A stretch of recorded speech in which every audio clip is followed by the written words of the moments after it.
हरिओम। प्रातः स्मरणीय परम पूज्य गुरुदेव गोवर्धन मठ पीठाधीश्वर जगत गुरु शंकराचार्य जी के चरणों में बारंबार प्रणाम करते हुए प्यारे देशवासियों, राष्ट्रोत्कर्ष अभियान में आप सभी का हार्दिक स्वागत, अभिनंदन, वंदन करता हूँ।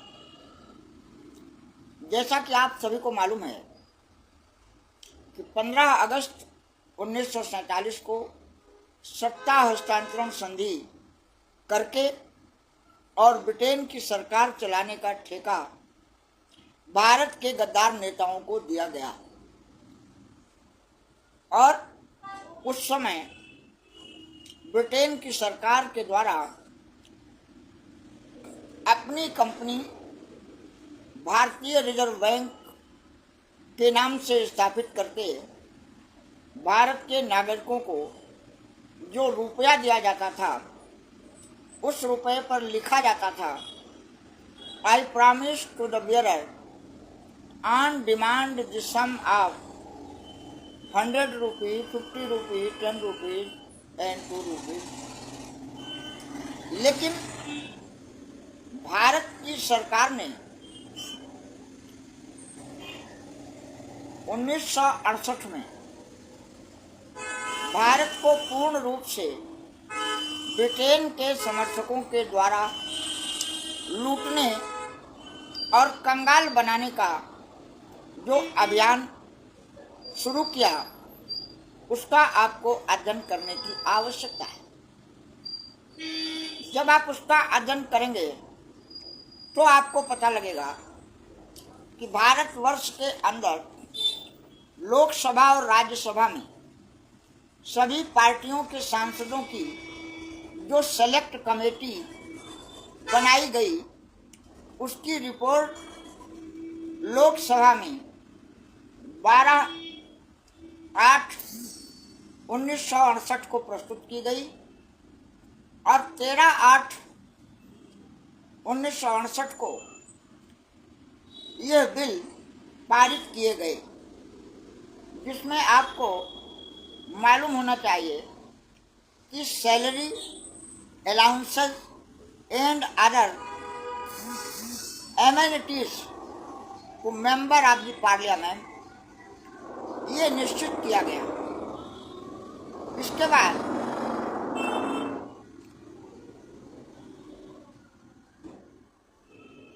Constitution amendments still 1966 to 1967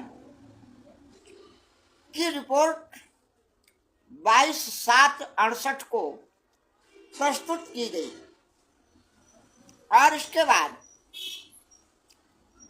banking laws amendment bill जो 1967 में विचाराधीन किया गया था उससे 6/5/1968 को प्रस्तुत कर दिया गया। इसके बाद गोल्ड कंट्रोल बिल 13/8/68 को प्रस्तुत किया गया। इसके बाद इंश्योरेंस अमेंडमेंट बिल 1968 11/11/68 को प्रस्तुत किया गया। इसके बाद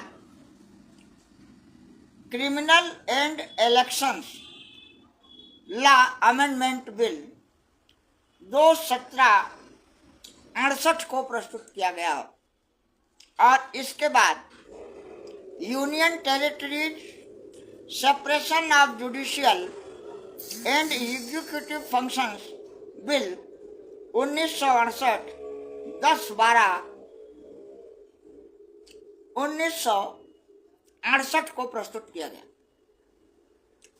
यानी भारत के सभी चीजों पर ब्रिटेन के द्वारा नियुक्त किए गए या ब्रिटेन के सभी समर्थकों के द्वारा भारत में मिलीजुली राजनीति करने के लिए ये पूरा खाका आपके सामने रखा गया, जिसके ऊपर भारत की कोई राजनीतिक पार्टी कभी बात नहीं करती है, क्योंकि सारे राजनीतिक पार्टियों को अपना रजिस्ट्रेशन बचाने के लिए क्योंकि 1861 का रजिस्ट्रेशन एक्ट है और उसी रजिस्ट्रेशन एक्ट के कानून के अंतर्गत भारत में ये राजनीतिक पार्टियां भारत को समाप्त करके ब्रिटेन और अमेरिका को पुष्ट करने के लिए काम करती चली आ रही है। आपको विचार करने की आवश्यकता है।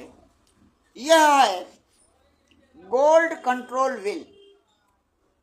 गोल्ड कंट्रोल बिल सबसे ज्यादा महत्वपूर्ण इसलिए है कि ब्रिटेन की सरकार ने भारत का सोना और चांदी रुपए के माध्यम से लूटने का जो आधार बनाया, उसकी जिम्मेदारी अपने भारत के लुटेरों को सौंप दिया और उनका नाम राजनीतिक पार्टी कह दिया गया, राजनीतिक नेता कह दिया गया, जबकि वे सभी ब्रिटेन के कानून के अनुसार भारत में शासन कर रहे हैं, लूट कर रहे हैं और भारत के नागरिकों की हत्या कर रहे हैं। अभी आपने देखा कि सर डोमिनिक आइसक्विथ और जॉर्ज सोरोस के कार्यकर्ता ईवीएम मशीन से चुनाव लड़कर आपके सामने आए हैं, जबकि भारत की जनता 2006 से ईवीएम मशीन की अवैधानिक सरकार के विरोध में संघर्ष कर रही है।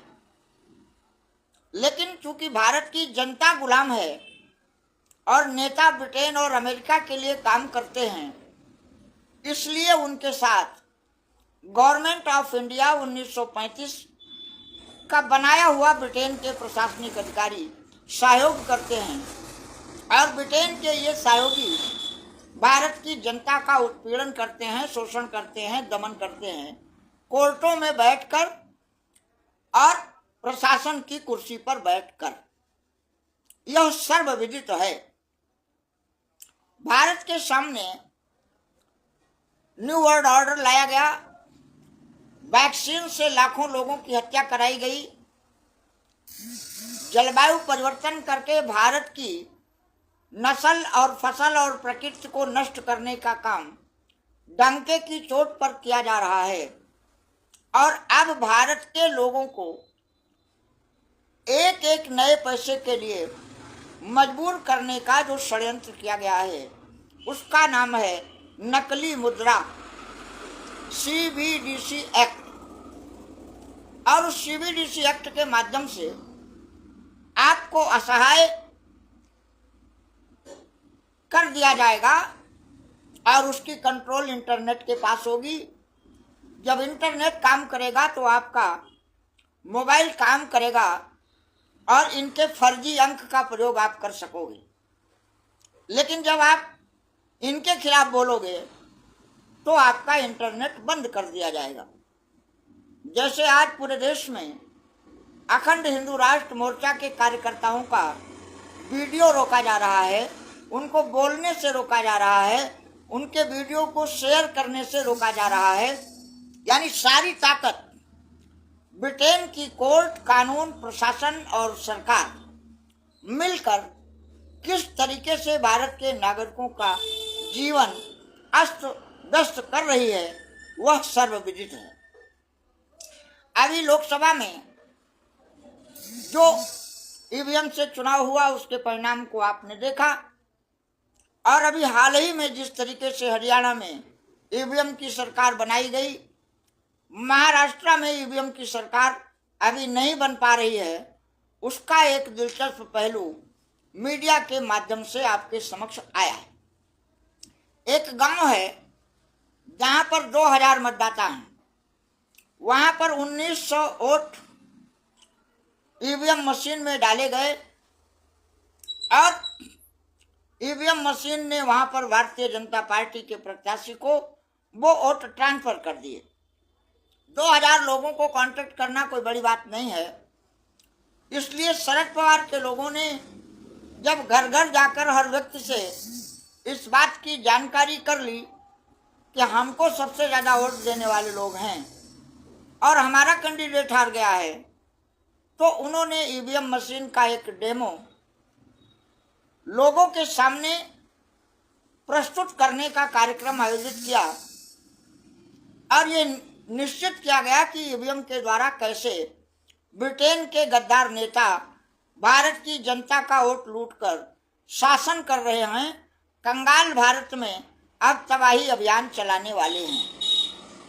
तो आपको समाचार माध्यमों से पता चल गया होगा कि वहां पर ब्रिटेन के कानून से कार्य करने वाला ब्रिटेन का प्रशासन गांव वालों को मारकर भगा देता है।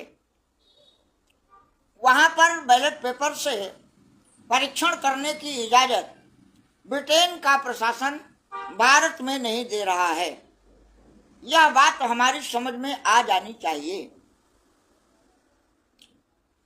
अब नेताओं ने एक नारा दिया है कि हम एक हैं, नेक हैं, हम बंटते नहीं हैं, हम कटते नहीं हैं, लेकिन जो बंटेगा वो कटेगा।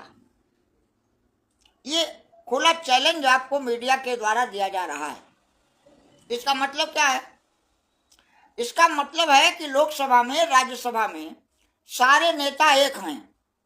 कैसे देश को लूटा जाएगा, कैसे स्विस बैंक में पैसा जमा किया जाएगा, कैसे भारत का रुपया रद्दी की टोकरी हो गया, ये सारी चीजें आपके सामने इन नेताओं के द्वारा 1968 से सुनियोजित तरीके से प्रस्तुत की जा रही है। अखंड हिंदू राष्ट्र मोर्चा का राष्ट्रीय अध्यक्ष होने के नाते मैं अभिलेखों के आधार पर भारतवर्ष के सभी नागरिकों को इन लुटेरों के साक्ष्य का प्रमाण प्रस्तुत कर रहा हूं। और आपको समझ लेने की आवश्यकता है कि भारत में जितने भी रजिस्ट्रेशन एक्ट के अंतर्गत पंजीकृत राजनीतिक दल हैं, वह ब्रिटेन के लिए ही काम करेंगे।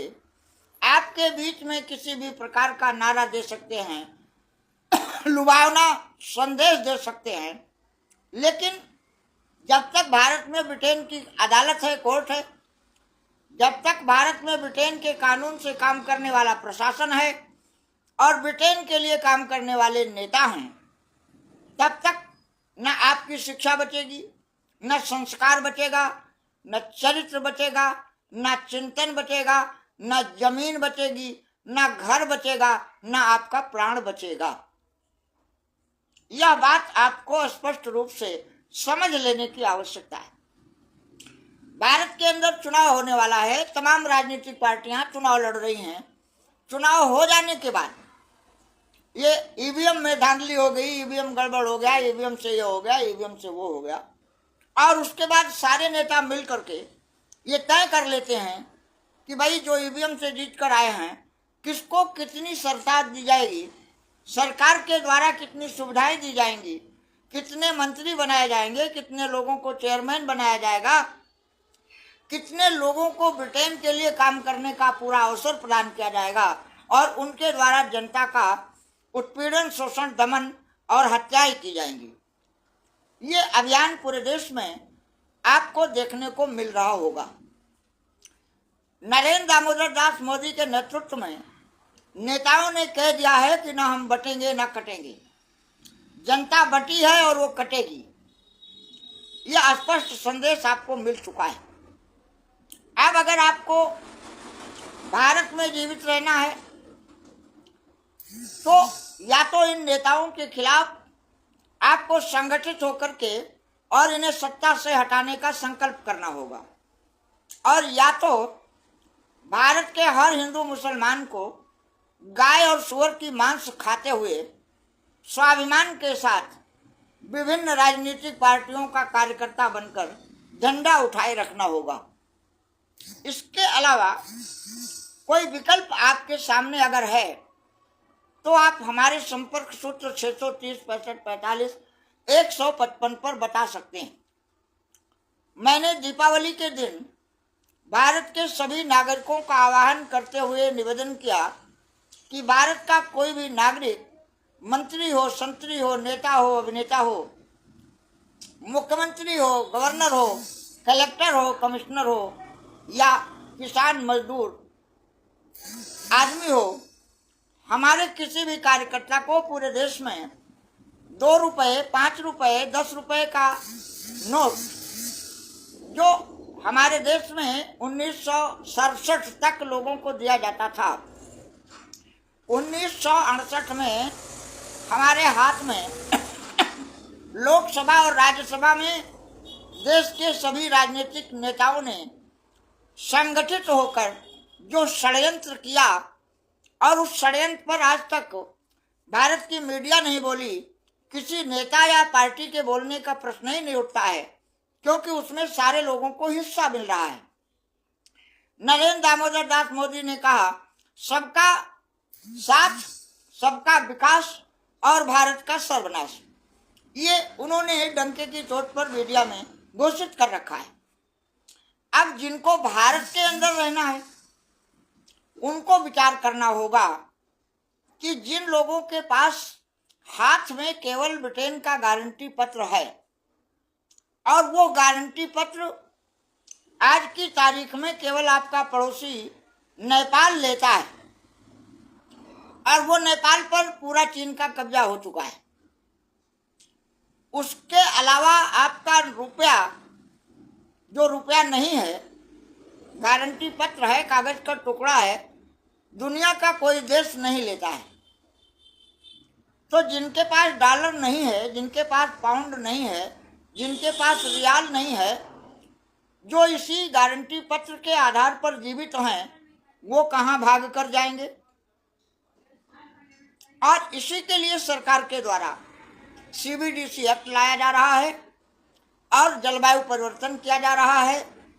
और आपको धोखा देने के लिए भारत में तो अब सनातन धर्मी हिंदू वही होगा जो कोदंड राम की पूजा करेगा, जो गाय, मछली और सुअर की मांस खाएगा। जैसे धीरेन्द्र शास्त्री आ गए, दीपांकर मिश्रा आ गए, देवकी नंदन ठाकुर आ गए, रामभद्राचार्य आ गए। तो ऐसे जो राक्षस हैं भगवा भेष में, अब ये अपने को हिंदू कह रहे हैं, सनातन धर्मी कह रहे हैं, और कोदंड राम की मूर्ति अयोध्या में लगवा करके पूरी दुनिया के सामने गाय, मछली और सूअर का प्रसाद वितरित कर रहे हैं। तो अब आप आगे क्या करेंगे। और अगर सनातन धर्मी हिंदू धीरेन्द्र शास्त्री की तरह, देवकी नंदन ठाकुर की तरह, रामभद्राचार्य की तरह, या RSS के जो भी ईसाई और यहूदी हैं, RSS के सारे ईसाई और यहूदी भगवा भेष में आकर अपने को सनातन धर्मी हिंदू बता रहे हैं, और इनकी यात्रा में शामिल होने के लिए इंडोनेशिया से लोग आते हैं, श्रीलंका से लोग आते हैं, ब्राजील और अमेरिका, लंदन से लोग आते हैं, और आपको दिखाई देता है कि बड़ी भीड़ है।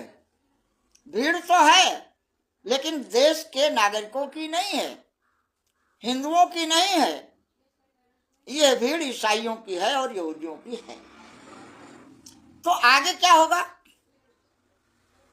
और इन्होंने एक खुला अभियान चला रखा है कि जो भी सरकार का विरोध करेगा, जो भी सरकार के अत्याचार का विरोध करेगा, उसको ब्रिटेन की पुलिस प्रशासन और कोर्ट के द्वारा समाप्त कर दिया जाएगा, उसे बोलने नहीं दिया जाएगा, उसे EVM मशीन की सरकार को मानना मजबूरी होगा। यह प्रमाण आपको अभी जल्द ही महाराष्ट्र से प्राप्त हो चुका है। अगर इसके बाद भी आपकी आंखें बंद हैं तो फिर आपकी मौत आ गई है। आपको भूख से ही मरना पड़ेगा, आपको गाय, मछली और सूअर की मांस ही खाना पड़ेगा, तभी आप सनातन धर्मी रह सकते हो। और भारत का हर हिंदू मुसलमान गाय और सूअर की मांस खाने को मजबूर किया जा चुका है। भारत की बाजारों में सारे उत्पादों में इन देश के लुटेरों ने 1968 से आज तक षड्यंत्र करके आपके मुंह में गाय और सूअर की चर्बी डालने का काम कर रहे हैं, क्योंकि ये सभी ब्रिटेन के द्वारा पोषित किए गए हैं। पूरी दुनिया को पता है कि ब्रिटेन की सरकार का विरोध करने का कारण केवल गाय और सूअर की चर्बी लगी हुई कारतूस को मुंह से खींचने का था। और गाय और सूअर की चर्बी के विरोध में भारत के लोगों ने अपना बलिदान करते हुए भारत माता को अंग्रेजों के सीनों में गोलियां दागते हुए आजाद करा लिया। 21 अक्टूबर 1943 को भारत आजाद हो गया। 15 अगस्त 1947 को ट्रांसफर ऑफ पावर एग्रीमेंट के माध्यम से ब्रिटेन की कोर्ट, कानून, प्रशासन और सरकार ने काम करना शुरू कर दिया और जेपीसी नामक एक कमेटी जो बनाई जाती है लोकसभा और राज्यसभा में, वह सभी राजनीतिक दलों का प्रतिनिधित्व करती है और वो सभी राजनीतिक दलों का एक संयुक्त एजेंडा का प्रमाण हमने आपको प्रस्तुत किया कि ये जो बिल 1968 में पारित किए गए, क्या आज तक इन बिलों के ऊपर भारत की राज्यसभा में, भारत की लोकसभा में या किसी सामान्य मीटिंग में भारत के किसी राजनीतिक दल के नेता ने उद्घोष किया? नहीं किया। क्यों नहीं किया? क्योंकि इन्हें व्यक्तिगत सुविधा चाहिए, इनके रिश्तेदारों को सुविधा चाहिए, इनके परिचितों को सुविधा चाहिए और इनको अपनी माँ, बहन, बेटियों की इज्जत नहीं चाहिए। परमिशन लेना है तो ऊपर बैठा हुआ जो अंग्रेज है, ईसाई है, वहाँ पर ये उसको प्रस्तुत करके अपना प्रमोशन कराते हैं। तो जिसको अपने ही परिवार की इज्जत बेच करके प्रमोशन कराना है, वह भारत की देश की महिलाओं को सम्मान से जीने देगा क्या? और महिलाओं का सम्मान और शील हरण करने के लिए 1968 से आज तक ब्रिटेन के द्वारा स्थापित किए गए बैंक और फाइनेंस कंपनियां लोन बांट करके फर्जी कागज के टुकड़े को कागज पर लिख करके लोन बता रही हैं और आपके ऊपर टैक्स लगाकर 777 मिलीग्राम सोने के हिसाब से हर गारंटी पत्र की कीमत वसूल रहे हैं और उसके लिए इन्होंने गोल्ड कंट्रोल बिल लोकसभा और राज्यसभा में 12 और 13 8 1968 में पारित कर दिया है।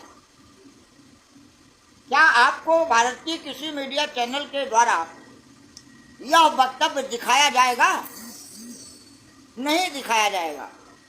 हम लोगों की बात मीडिया कभी भारत में लिख नहीं सकती है, क्योंकि गुलाम भारत में मीडिया में उसी की बात कही जाएगी जो ब्रिटेन के लिए काम करेगा, जो हलाल गाय की मांस खाएगा और खिलाएगा, जो कोदंड राम की मूर्ति लगा करके और देश को बताएगा कि हमने अयोध्या में श्री राम मंदिर बना दिया।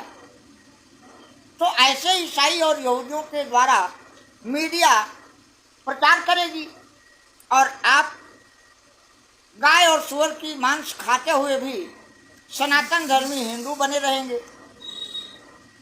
यह आपको अपने हृदय में विचार करने की आवश्यकता है और अगर आपने इस पर विचार नहीं किया और इन राक्षसों के खिलाफ आप अपने घरों से नहीं निकले, तो जल्द ही आपके ऊपर लॉकडाउन लगने वाला है।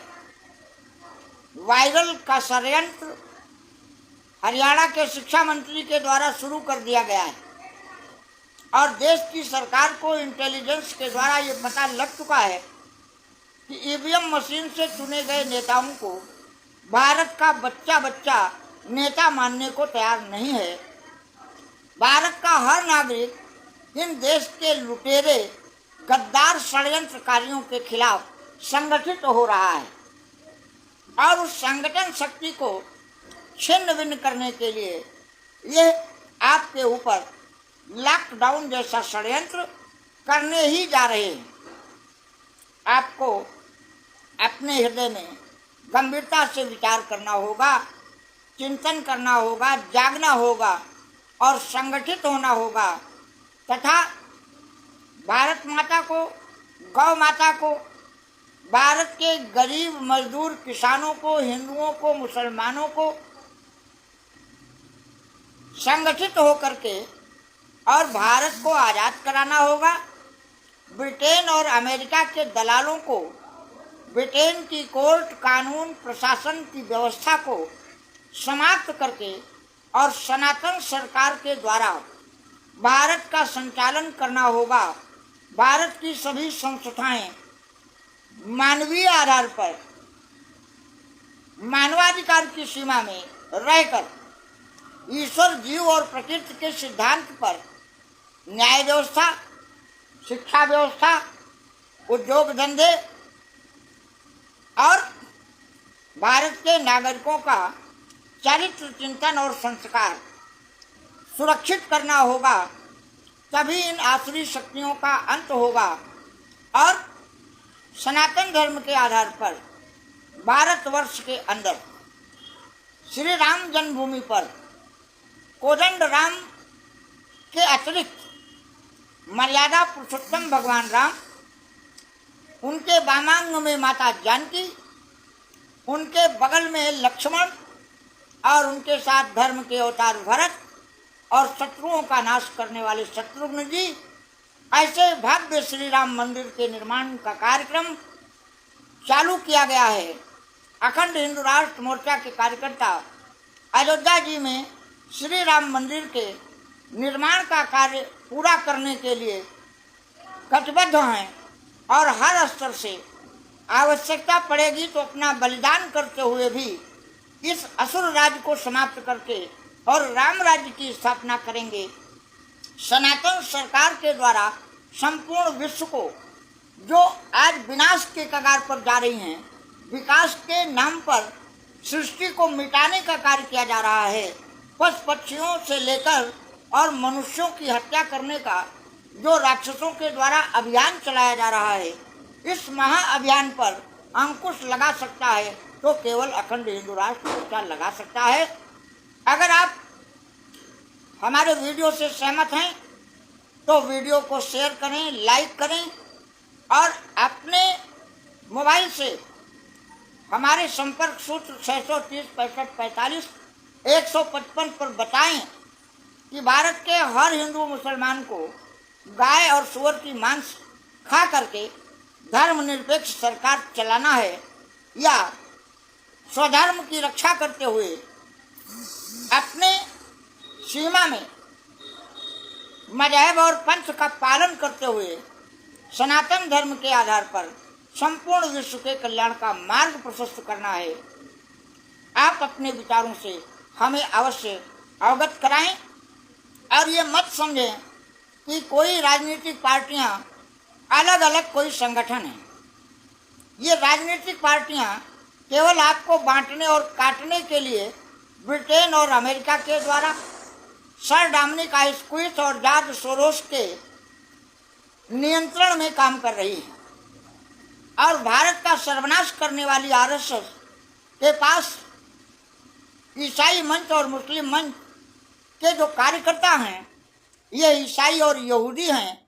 इनका भेष कोई भी हो, इनका रूप कोई भी हो, इनकी भाषा कोई भी हो, लेकिन ये कोदंड राम के भक्त हैं।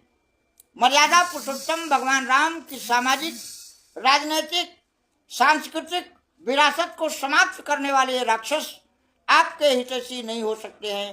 हर हर महादेव।